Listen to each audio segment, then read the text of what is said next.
Hello and welcome to another video from the OCTforum.com website.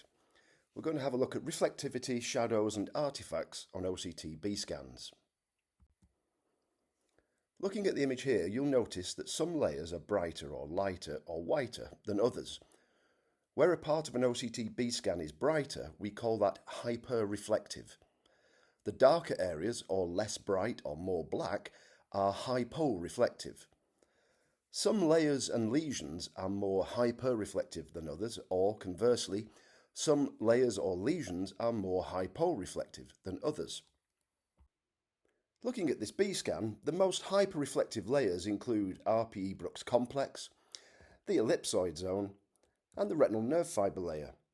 Of course, many other layers are hyper-reflective to a degree, such as the outer plexiform layers, OPL, and inner plexiform layers, IPL.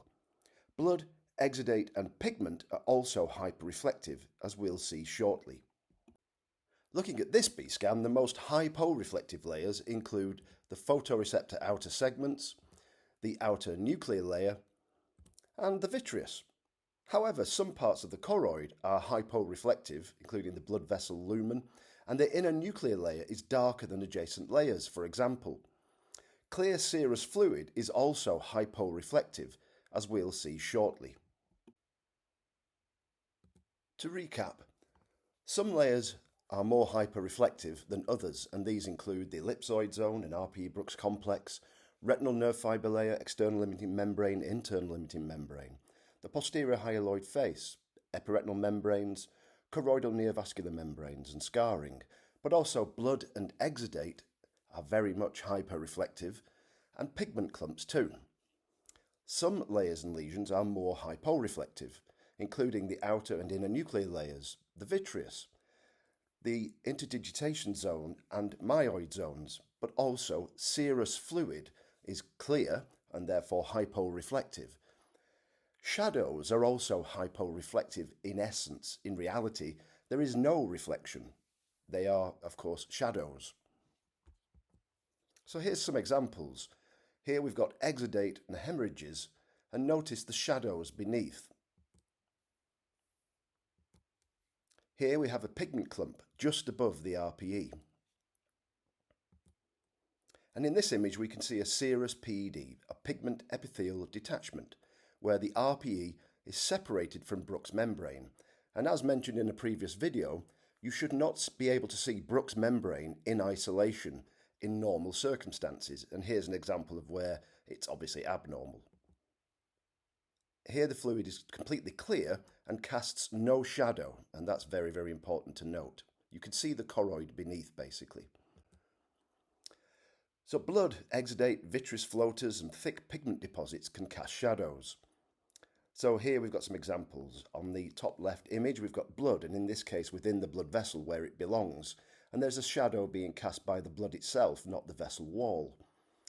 The next image along, we've got some floaters probably that cast shadows all the way through the retina in this case. We sometimes call these artifacts.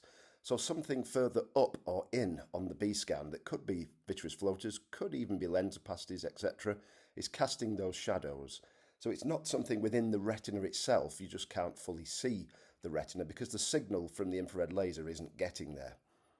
On the next image on the top right, there is a lot of leakage here. That's where the smallest capillary plexus tends to lie in the retina, in the vascular retina. And in things like diabetic retinopathy, you've got obviously hemorrhages, exudate, etc. And you can see where there is blood casting very marked shadows.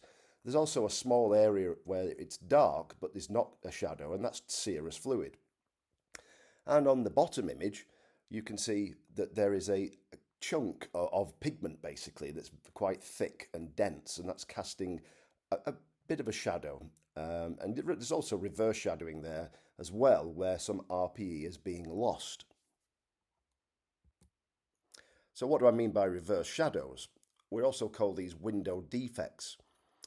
So remember, when looking at OCT B scans, we want to see continuity and uniformity of layers. We don't want to see lumps, bumps, breaks, gaps, or other movement away from what we expect to see. Loss of layers or disruption is a strong sign that something could be wrong. So one of the most common causes for what we call a window defect or a reverse shadow is loss of RPE, which in this case is generally geographic atrophy. And you can see that more infrared laser makes it through to the choroidal layers, and so the choroid is more brightly illuminated by the infrared laser. Another case where this happens is in a cone dystrophy, or sometimes to a lesser extent in full thickness macular holes, as you can see here. Thank you very, very much indeed for listening.